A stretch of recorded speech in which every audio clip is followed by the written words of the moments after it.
The call came on a crisp October morning in 2023, just as I was reviewing expansion plans for Rivera Luxe Properties in my Miami office. My assistant buzzed in.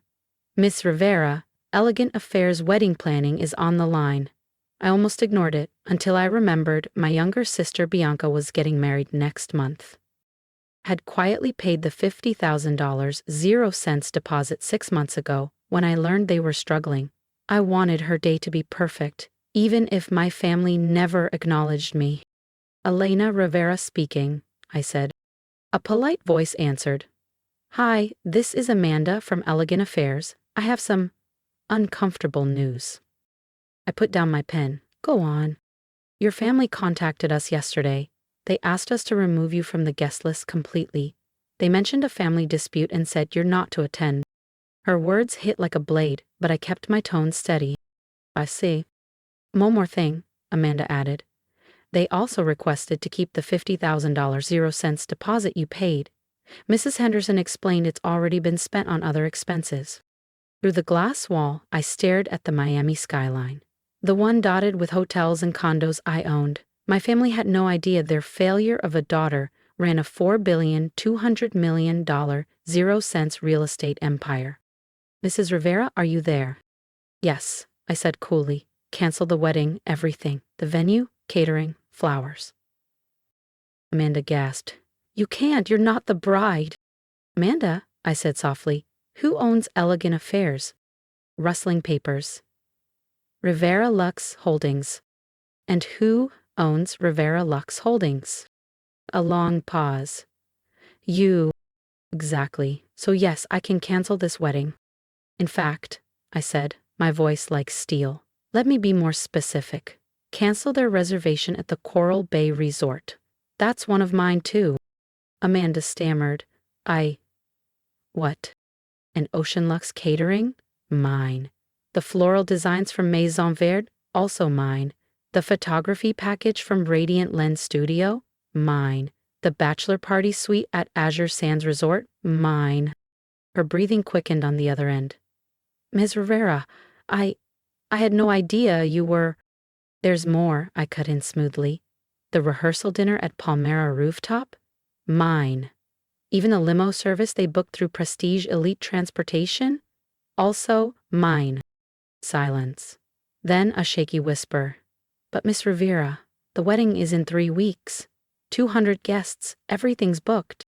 "Cancel it all," I said calmly. "Refund deposits, guests paid for rooms. Then send the Henderson and Miller families an invoice for the remaining balance, minus my original $50,000 0 cents deposit, which I'm keeping as a cancellation fee." Amanda gasped. This will destroy the wedding." "That's not my problem anymore." When I hung up, I leaned back in my chair. 34 years old, and my family still thought I was the reckless dropout who threw her life away when I left NYU to chase an idea. They never knew that idea grew into Rivera Luxe Holdings, one of the most powerful hospitality empires in the U.S. My phone buzzed, a text from Mom.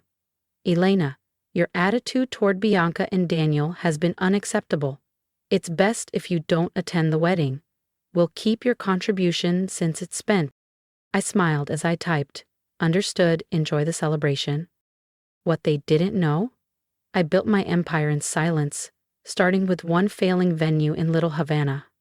Today, I own everything they just lost. By year 4, I owned 7 venues across Florida and Georgia. That's when Rivera Luxe Holdings was born. And I started acquiring every piece of the luxury event industry. Catering firms, floral design houses, photography studios, even high-end transportation services. My family had no clue. At holiday dinners, they'd ask politely about my little event job before launching into Bianca's fiancé Daniel and his impressive law career. When I bought my first oceanfront boutique hotel, I casually mentioned expanding into hospitality. They smiled, nodded, and moved on. The real growth came in years 6 and 7. While the economy slumped, I quietly acquired distressed resorts and restaurants, rebuilt them, and turned profits. Azure Sands Resort, Coral Bay Hotel, the Palmera Rooftop dining chain, all names my family bragged about visiting, never realizing their disgrace of a daughter, owned them. 30 minutes after I hung up with Amanda, my phone rang. Dad's voice was sharp. Elena, I just got a call saying the wedding venue was canceled. There must be some mistake. No mistake, Dad. What do you mean, no mistake? We have a contract with Rivera Luxe Events, a subsidiary of Rivera Luxe Holdings, which I own. Silence. Then, what are you talking about? You uninvited me from Bianca's wedding and tried to keep the $50,000, 0 cents. I paid for it, so I canceled everything else. You paid for the wedding? The venue, catering, hotel blocks, flowers, photography, rehearsal dinner, bachelor party, transportation, all my companies. You just cut off your only lifeline? More silence. Mom's voice joined faintly in the background. What companies? Elena, you plan parties? I almost laughed. Dad, I run Rivera Luxe Holdings. 47 venues, 18 resorts, 22 restaurants, 6 catering firms. Last year's revenue? $1,300,000,000, 0 cents. Check Forbes. Number 15 on their growth list. The line went dead quiet. And trust me, this conversation was only the beginning. If you want to see what happened when my family tried to fix their mistake, make sure you hit subscribe. You won't want to miss part 2. Elena, Mom's voice trembled on speaker. We had no idea you were this successful. You never told us.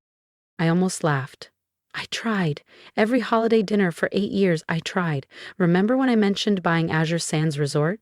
You said, that's cute, at least you're staying busy.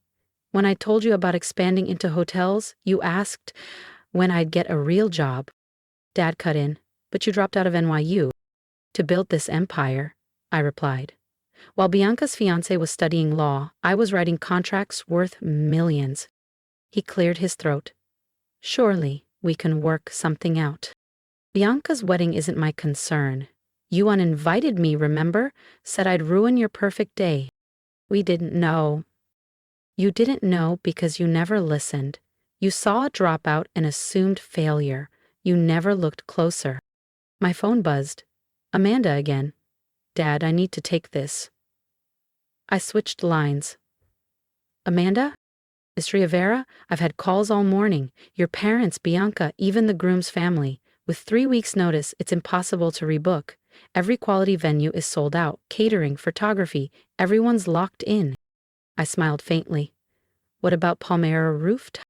Booked like the rest. Sir, ma'am, your mother called crying.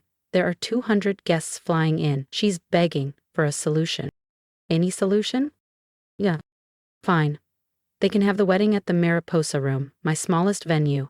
Seats 80, max. Basic catering, house flowers, staff photographer. A stunned pause. That's 4 times the cost and half the space. $200,000, 0 cents paid up front. That's the offer. They wanted me out, but kept my money. Now they can decide, include me or pay market price. I hung up, smiling. They wanted control. Now the terms are mine. And if they refuse, I said calmly to Amanda, then they can get married at City Hall. I ended the call and went back to reviewing a resort acquisition proposal. 3 hours later, my phone lit up. Bianca. Elena, what the hell is happening? You're getting married. Congratulations. Don't play games. Mom's hysterical, Dad's been calling every vendor, and they all say you own their companies. What kind of twisted joke is this? It's not a joke, Bianca. It's business. Business? This is my wedding. Your wedding that I financed. Your wedding I was uninvited from. Your wedding my own family decided I wasn't worthy to attend.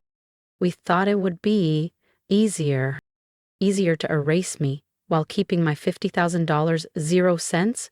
Does that sound like family to you? Silence. Then, softly, we didn't know it came from you because you never asked. Just like you never asked about my life or my work. You all assumed I was the dropout failure and moved on. And that's not fair. I laughed bitterly. Fair? You canceled my invitation without hesitation. Tell me, Bianca, when was the last time you asked me a real question about my life? She stayed silent. Here's the deal. I said finally. You can have your wedding at one of my venues, but I want 3 things. A formal apology from the entire family, acknowledgement that you misjudged me, and my invitation restored. Not as pity, but because you want me there. Elena, of course we want you there. And do you? Or do you want my money there? A shaky breath. What if we don't agree? Then you pull off a 200-guest wedding in 3 weeks with 0 industry connections? Good luck. Silence stretched. And if we agree, then you get a stunning wedding and your sister stands by your side like family should. I need to talk to Mom and Daniel. Of course you do, I said before ending the call. That evening my phone rang again. This time it wasn't Bianca. It was Daniel's fiancée, Jennifer. Elena, it's Jennifer. We need to talk. Congratulations on your engagement, I replied evenly. Thank you. Listen, I had no idea about any of this. Marcus never told me you were helping with costs, and I definitely didn't know about your businesses. Most people don't. I've been researching all afternoon. Rivera Luxe Holdings? It's massive. You own half the venues I dreamed of for my wedding growing up. It's been a good few years, I said simply. Her voice softened. Elena, I owe you an apology. We all do. I was there when your parents decided not to invite you. I should have said something. More than life? A pause. Because Marcus made you sound like the reckless sister who never got her act together. I believed him. But now I realize Marcus doesn't know you at all. None of them do. Her voice cracked. Elena, I'd be honored to have you at our wedding, not because of your money, but because you're Marcus's sister. You clearly care about family more than they ever realized. And Marcus? He's processing. Your parents? They're shaken. They've spent years treating you like the failure. Now they know you're the most successful person in the room. I smiled faintly. Success isn't about money. No, Jennifer whispered.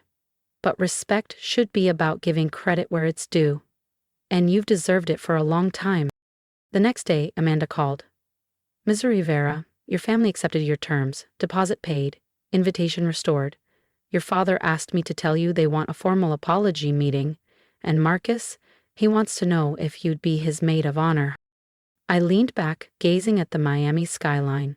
8 years they called me a failure. 8 years they were wrong.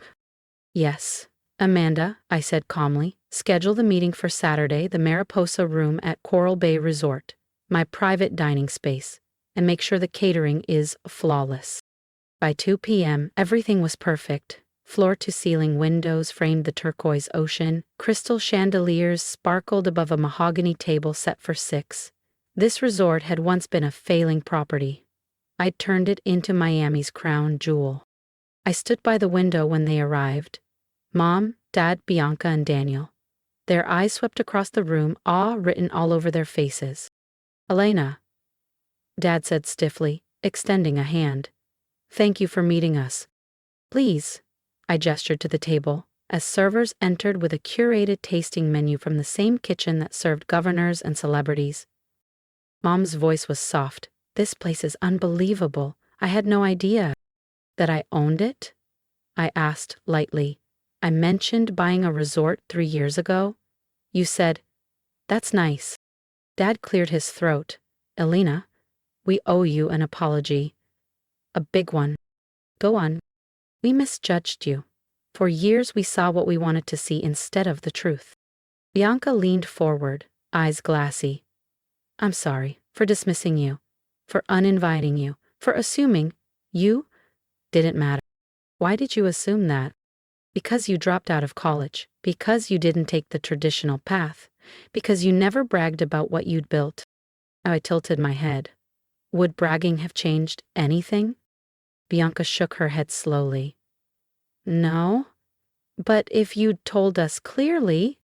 I smiled faintly. I told you when I bought my first hotel chain.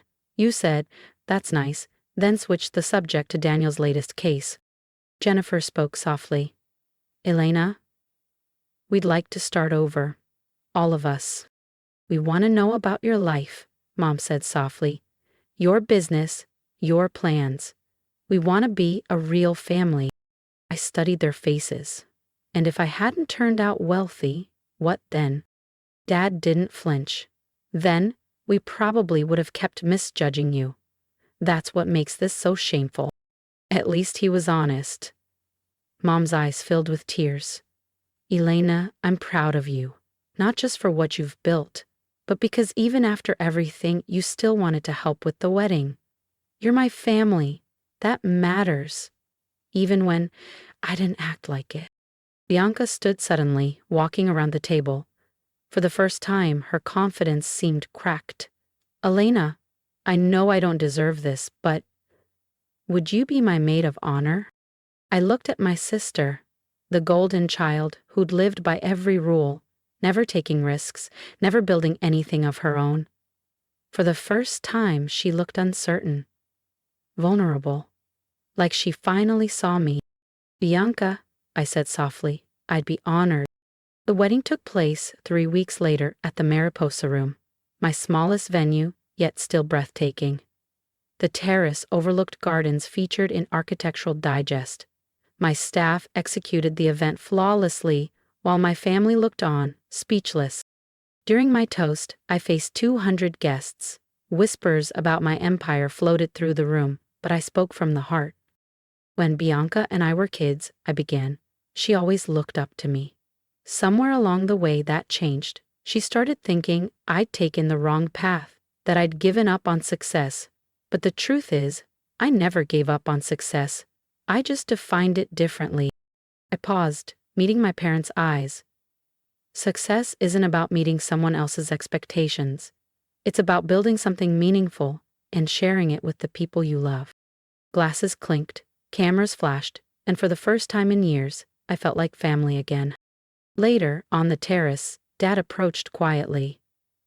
Elena, why didn't you just tell us? Why let us believe you were struggling? I smiled faintly.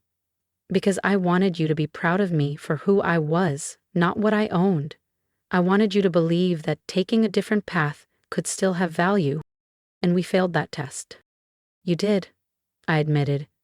But you passed the one that mattered most, tonight. When you had the chance to choose pride over family, you chose family. He put a hand on my shoulder. I'm proud of you, not for the billions, but for your character. You had every reason to walk away. Instead, you saved your sister's wedding. He smiled. Family is family, Dad, even when they don't act like it. Driving home, I thought about the 8 years I'd spent building an empire in plain sight of a family that never saw me, the dropout who became a powerhouse, the failure who became the foundation. My phone buzzed. A text from Bianca. Thank you for everything. I'm sorry it took this long to really see you. I'm lucky you're my sister. I typed back, welcome to the family business. Because that's what it had always been about. Not just building companies, but building something strong enough to bring family back together. The next morning, I woke up to 18 missed calls and 50 texts, not just from family, but from social media buzz about the wedding.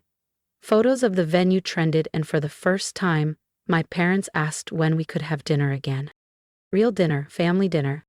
As I sat in my office, overlooking the Miami skyline I helped shape, I realized something. I want to hear from you. What would you have done in my place?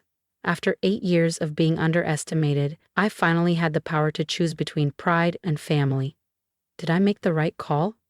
Leave your thoughts in the comments and share any advice you'd give to someone who feels overlooked or underestimated. And if my story resonated with you, hit subscribe, because there's more to come, and I'd love to take you on this journey with me. Remember, success isn't about proving people wrong. It's about building something meaningful and never losing your heart along the way.